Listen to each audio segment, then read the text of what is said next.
안녕하세요. 김지현입니다. 대리 2016년도 디지털 트랜스포메이션 인덱스에서 발표한 자료에 따르면 현재 기업의 비즈니스 리더 78%는 디지털 스타트업의 등장으로 위기기를 느끼고 있으며 그 중에 또 45%는 3년에서 5년 내에 변화된 시대, 그때 현대 비즈니스가 도태될 것을 우려하고 있다고 합니다.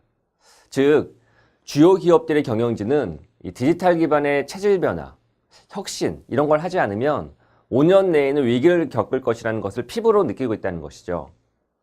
그간 디지털 산업은 컴퓨터와 인터넷을 시작으로 그리고 또 스마트폰으로 이어지면서 더 크게 성장하고 있습니다. 특히 2015년도 이후 인터넷 기반으로 성장한 온라인 기업들은 온라인을 넘어서 이제는 오프라인으로 또 원래 하고 있던 산업 분야를 넘어서 타산업으로 이렇게 넘나들면서 사업 영역을 확장하고 다변화하고 있습니다. 즉, 온라인 영역에서 이커머스 사업을 하던 아마존이 온라인을 넘어서 40년간 유기농 식료품 체인 사업을 하던 홀푸드 마켓이라고 하는 곳을 무려 15조 5천억 원에 인수하면서 오프라인으로 영역 확장을 하고 있습니다. 이 홀푸드 마켓이라고 하는 곳은 미국 최대 유기농 식품 슈퍼마켓으로 미국뿐만 아니라 캐나다 또 영국에서 전체 약 460여 개 지점을 운영할 만큼 미국의 30위권 안에 드는 큰 유통업체입니다. 그리고 중국의 이커머스 사업체인 알리바바, 그리고 또 위챗이라고 하는 메신저 서비스를 운영하는 텐센트, 그리고 한국의 카카오톡. 이들은 알리바바는 알리페이, 텐센트는 위챗페이, 또 카카오톡은 카카오뱅크라고 하는 이 디지털 금융을 통해 전혀 다른 산업에 진출하고 있으면서 기업 혁신을 하고 있습니다. 컴퓨터와 스마트폰에서 인터넷 기반으로 성장한 인터넷 기업들이 그동안 확보한 자산, 그리고 기업 가치, 더욱더 중요한 것은 고객과의 접점, 그리고 이런 것 기반하에 가지고 있는 기술력, 예를 들어서 빅데이터, 인공지능, 이러한 기술을 기반으로 해서 비즈니스 도메인을 확대하면서 산업 구조를 크게 바꾸고 있습니다. 아마존은 이 디지털 혁신에 박차를 가하면서 승승장구하고 있는 기업 중에 가장 대표적 사례입니다. 아마존은 에코라고 하는 AI 스피커를 만들어 음성으로 인터넷 서비스를 제공하는 신사업을 추진하고 있습니다. 구글, 국내의 경우에는 SK텔레콤, 그리고 네이버, 카카오 등에서도 아마존 에코와 같은 그런 걸 가리켜 AI 스피커라고 부르는데요. 그런 스피커를 출시하고 있습니다. 차세대 디바이스인 AI 스피커는 스마트폰이 컴퓨터 사용 시간을 줄인 것처럼 스마트폰과 컴퓨터의 사용 시간을 상당 부분 줄일 것으로 예상하고 있습니다. 그 이야기는 컴퓨터와 스마트폰에서 지배적 사업자로서 인터넷 서비스를 제공하고 있던 구글 혹은 페이스북이겠죠. 한국에는 네이버 같은 회사, 그런 곳 등에 AI 스피커가 오히려 위기를 가져다 줄 수 있다는 것을 뜻합니다. 물론 그 영역에서 사업을 잘한다고 하면 기회가 될 수도 있겠죠. 그런데 한번 곰곰이 생각해 보자고요. 10년 전 애플이 1세대 아이폰을 출시하던 즈음 2007년도죠. 그 당시에도 림이라는 회사에서 블랙베리, 또 삼성전자는 옴니아폰, 또 블랙잭, 또 HTC라고 하는 대만의 휴대폰 제조업체와 모토로라, 노키아, LG전자 등에서도 스마트폰을 출시했었습니다. 그때도 지금도 새로운 AI 스피커를 여러 기업에서 출시를 하고 있죠. 그런데 달라진 점이 하나 있습니다. 10년 전 스마트폰을 제조하던 곳들은 대부분이 다 제조사였습니다. 그런데 지금은 그 AI 스피커를 제조하는 곳이 제조사뿐만 아니라 인터넷 쇼핑몰, 소프트웨어 회사, 인터넷 서비스 회사라는 게 가장 큰 차이점입니다. 즉, 제조사가 하던 영역을 인터넷 서비스 업체들이 도전하면서 혁신을 만들어내고 있습니다. 더 나아가 만일 아마존 에코에서 우리가 필요한 것을 주문도 하고 쇼핑도 하고 검색도 대신하고 뉴스와 책도 만나고 우버를 부를 수도 있고 또 예약도 할 수 있고 배달 서비스를 호출할 수 있게 된다면 웹이나 앱으로 만나게 되던 구글이나 또 기존에 있던 온라인 쇼핑 서비스, 인터넷 서비스들은 사용자와 만나게 될 기회를 박탈당하겠죠.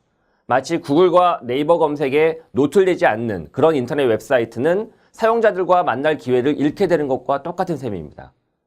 아마존은 이처럼 새로운 인터넷 스피커를 만들므로 인해서 월마트, 이베이를 넘어 이제는 구글과 경쟁하는 인터넷 서비스 기업으로 도약하게 되었습니다. 이런 아마존을 우리가 어떻게 더 이상 전자상거래 업체, 이커머스 사업체라고 부를 수 있겠습니까? 이제 아마존은 제조업, 또 소프트웨어, 더 나아가서는 검색을 이어가는 인터넷 서비스 플랫폼 기업으로 성장하고 있습니다. 실제로 2007년도부터 아마존은 킨들이라고 하는 전자책 디바이스를 시작으로 해서 태블릿, 스마트폰, 텔레비전 셋톱박스, 또 드론, 또 물류센터에 있는 로봇, 키봇이라고 하는 그런 업체들 인수도 하고 직접 하드웨어를 개발하고 있는 제조업체입니다. 그런데 이와 같이 산업의 경계를 넘나들며 사업 영역을 확장하는 것은 비단 아마존뿐이 아닙니다. 소프트뱅크, 구글, 마이크로소프트, 알리바바, 텐센트 이런 여러 기업들이 제조업에 대한 투자를 공격적으로 하고 있습니다. 중국의 알리바바가 운영하고 있는 기업용 전자상거래 플랫폼인 타오바오에 소비자들이 좀 더 쉽게 결제를 할 수 있도록 2003년도부터 제공되던 서비스가 있었는데요. 그게 바로 알리페이라고 하는 서비스입니다. 알리페이는 2004년도에 타오바오로부터 독립되어서 중국의 대표적인 온라인과 오프라인을 통합한 결제 서비스이자 금융사업으로 성장해오고 있습니다. 알리페이는 10억 명이 넘는 중국인이 현재 사용하고 있는 결제 플랫폼으로 2016년도 상반기에만 무려 1,000조 원이 넘는 거래가 이루어졌습니다. 한국에서도 카카오가 카카오톡 내에 카카오페이라고 하는 서비스를 운영하고 있죠. 네이버는 네이버페이, 삼성전자는 삼성페이를 서비스하고 있습니다. 이들 간편 결제는 알리페이와는 달리 기존 금융의 기대어 서비스를 제공하고 있습니다. 즉, 기존에 있었던 카드사, 기존에 있었던 은행 계좌가 없으면 동작을 안 한다고요. 반면 알리페이는 카카오뱅크, K뱅크처럼 금융 그 자체입니다. 즉, 기존의 금융업을 와해시키는 새로운 은행이고 새로운 신용카드인 셈이죠. 그걸 가리켜서 와해성 혁신이라고 합니다. 야후재팬이라고 하는 미디어 서비스를 운영하던 소프트뱅크는 보다폰과 스펜트를 인수하며 통신업에 발을 들였습니다. 그리고 심지어 ARM이라고 하는 반도체 설계 회사, 그리고 더 나아가서는 로봇 회사 두 곳을 인수하면서 제조업에 도전하고 있습니다. 그런 사례는 페이스북에서도 발견할 수 있습니다. 페이스북은 오큘러스라고 하는 VR 제조사를 20억 달러 인수했고, 구글은 모토로라를 인수한 이후에 HTC라고 하는 스마트폰을 만들며 VR 제조를 하고 있는 그런 제조업체 연구개발 부문을 2017년도 하반기에 인수했습니다. 마이크로소프트는 휴대폰 제조업체인 노키아를 인수하고 지금은 서피스라고 불리는 태블릿, 노트북을 직접 출시합니다. 이전에는 마이크로소프트는 삼성전자의 센스 노트북에 윈도우와 오피스를 공급하던 소프트웨어 기업이었는데 지금은 제조업을 직접 한다고요. 이 모든 변화의 패러다임은 곧 산업 간 경계가 붕괴되고 산업 융합이 본격화되는 신호탄입니다. 그 근간이 바로 IT 기술을 기반으로 하고 있다는 것이죠. 이런 다양한 사례를 통해서 살펴본 것처럼 디지털 변화의 물결은 많은 것을 바꾸고 있습니다.